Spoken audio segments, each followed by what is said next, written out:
Désolé, hein, chacun parle de sa chose, il faut faire très attention. Vous confondez le modernisme et l'économie, c'est pas la même chose. Construisez toutes les routes que vous voulez, construisez les échangeurs comme vous voulez, retapez toutes les universités. Ce n'est pas ça qu'on appelle le développement, ça s'appelle le modernisme. Mais le modernisme, c'est pas le développement. Donc vous avez des types qui sont là, ils vous disent qu'ils comparent l'économie. Quelle économie de la Côte d'Ivoire? Vous avez le niveau d'endettement de la Côte d'Ivoire? C'est ça l'économie? De grâce, vraiment, si les gens veulent parler de choses sérieuses, qu'ils parlent de choses sérieuses, quand ils ne sont pas, ces choses ne les concernent pas, ou quand ils ne savent pas parler de ces choses, qui parlent d'autres choses, mais qui ne s'aventurent pas dans les choses qu'ils ne comprennent pas. Vous prenez pour modèle cette affaire-là, vous allez voir ce qui va arriver à la Côte d'Ivoire.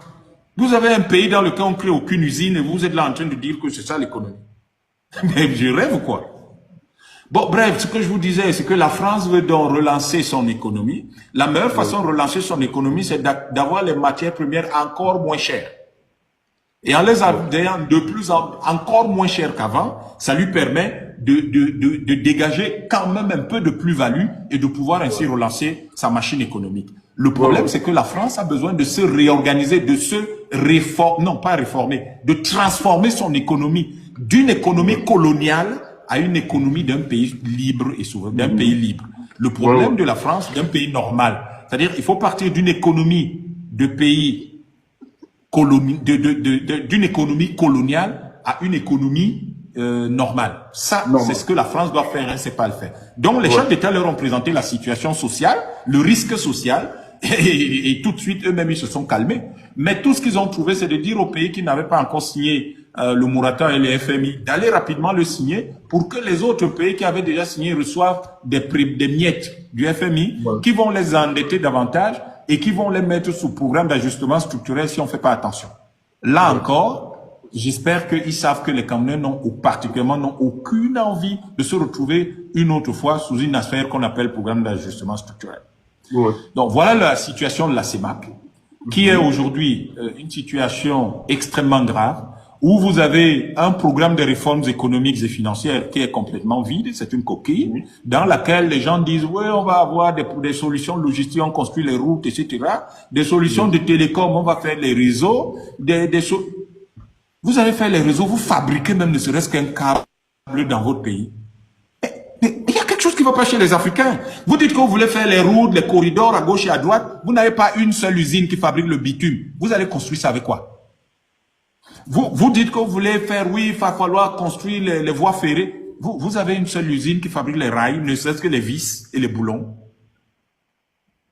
En fait, vous n'avez aucune réflexion économique dans nos pays de la CEMAC, c'est tout. Maintenant, si on veut être gentil et on pense qu'il y a des hommes politiques dans notre pays, moi je n'en vois aucun, parce qu'un homme politique, c'est un type qui propose la construction de son pays, pas un type qui est là à bagarrer contre d'autres types. C'est ça que nous n'avons pas.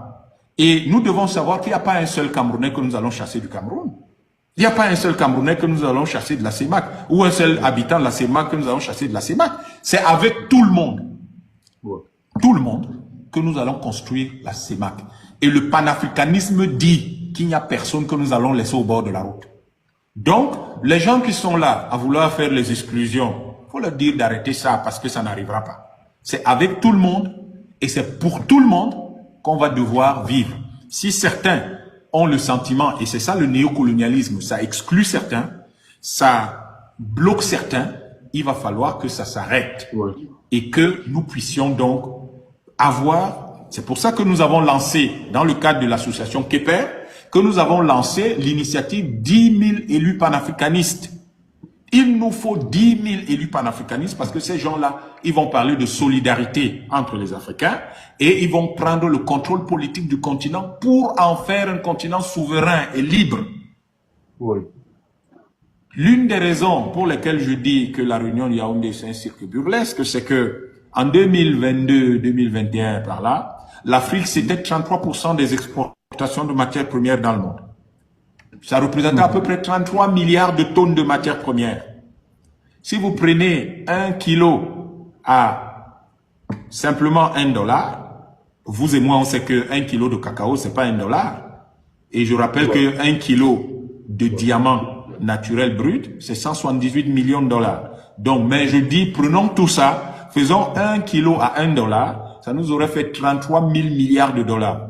Donc, quand vous avez des leaders un peu éméchés et pro-occidentaux, comme il y en a un là qui était président d'une banque en Suisse et qui est en Côte d'Ivoire, il est candidat aux élections présidentielles, vous devez, qui dit que l'Afrique est très pauvre. L'Afrique est pauvre. Nous avons dégagé 33 000 milliards de dollars de matières premières qui ont été effectivement exportées. Ça veut dire que nous aurions pu avoir 33 000 milliards de dollars de revenus d'exportation, quitte à enlever la quote-part de ceux qui ont investi. Mais si on avait même simplement eu la moitié, 16 500 ou 16 600 milliards de dollars, c'est l'équivalent du PIB de l'Union européenne. Seulement les recettes d'exportation. Ouais. Donc, vous avez, et l'Afrique centrale, CEA, CEMAC, représentait à peu près 2%. 2,5%. Ça veut dire entre 2000 et 2500 milliards de dollars. 2000 et 2500 milliards de dollars, on n'est pas très loin du PIB de l'Italie. Ouais. Alors, l'argent est où? Les Africains sont sur des thématiques, sont sur des questions superficielles. Ils passent leur temps à bagarrer entre eux. Voilà votre argent qu'on vole. Vous faites quoi? Les gens sont là, Paul Biya, machin. Paul Biya, lui-même, il peut vous dire où sont passés les 2500 milliards de dollars de la CEMAC. Et on est là. Non, mais c'est pas parce qu'il est président de la République. Ce type, il a quand même des dossiers vestige sensibles. du colonialisme. Il peut édifier son peuple par rapport à ces questions. Il ne peut pas. Stéphane Chumbo. C'est Paul Biya qui a la qualité du pouvoir. C'est un vestige du colonialisme français. Oui. Nous sommes d'accord sur le colonialisme français. N'attendez pas. Mais sur d'autres cieux, docteur Yam, sur d'autres cieux, tu as des dirigeants qui essayent de sortir sur cette influence et qui éduquent leur population. Pourquoi pour le cas du Cameroun? Est-ce qu'on se parle vraiment? Je vous ai dit tout à l'heure qu'il n'y a personne en Afrique, en CEMAC qui dirige quoi que ce soit, il dirige rien du tout. Okay. Vous parlez de gens qui dirigent. Est-ce que ces gars-là dirigent quelque chose? Si un type est celui qui décide de la ration dans votre pays, quelqu'un décide de la ration dans ta maison, tu dis que tu diriges quoi? C'est lui qui dirige, puis c'est lui qui décide de la ration dans ton pays. Vous ne dirigez rien, il dirige rien du tout. C'est le ministre des Finances, c'est le directeur général du Trésor en France qui dirige nos États. C'est le directeur général du Trésor de la France qui dirige nos États. Vous êtes là, vous pensez que nos présidents dirigent quelque chose, ils dirigent quoi? Voilà pourquoi le panafricanisme est une alternative intéressante et qu'elle fait peur à la France qui passe son temps à raconter partout que ouais, ils sont anti-français. On est anti-français en quoi? Donc on doit vous laisser donner 89 milliards de francs CFA au Niger pour des milliers de tonnes d'uranium, pendant que alors que cet uranium aurait dû leur rapporter plus de 4 000 milliards, près de 4 000 milliards. Yam, est-ce qu'on peut absoudre, quand je vous écoute quand même, et quand je vous entends, est-ce qu'on peut absoudre de toute responsabilité les nôtres? Ceux qui sont aux affaires, parce que c'est eux qui ont la réalité du pouvoir. C'est un faux débat. Je vous explique. C'est un faux débat. Je vous explique pourquoi. Les Africains doivent cesser ça. L'histoire n'a pas commencé avec nous. Vous croyez que Mao Tse-tung a passé son temps à critiquer comment il s'appelait le général? Oui, Chiang Kai-shek. Vous croyez qu'il a passé le temps à le critiquer? Il a libéré la Chine, il a construit la Chine, c'est tout. Et ce sont ses successeurs aujourd'hui qui ont décidé qu'il leur a laissé une seule directive. Réunissez la Chine. Et aujourd'hui, Xi Jinping, qui est né même après 49, il est là, il essaye il va réunifier probablement la Chine. S'il ne le fait pas, son successeur il va le faire. Les Africains doivent laisser les débats superficiels. On n'est pas là pour dire que Biya est bon, n'est pas bon. C'est pas ça qui est important. Ce qui est important, monsieur, c'est que les Français le maintiennent. C'est un système.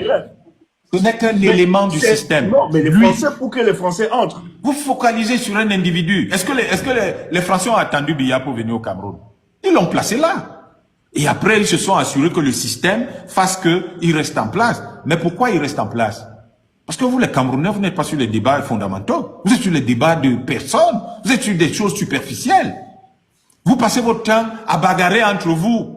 Arrêtons de bagarrer entre nous et de regarder le vrai problème que nous avons. Le problème que nous avons, c'est pas Biya. C'est Biya qui a le franc CFA. Bavardez comme vous voulez. Changez de président comme vous voulez. Tant que j'aurai la monnaie, vous allez faire quoi? Vous allez faire quoi?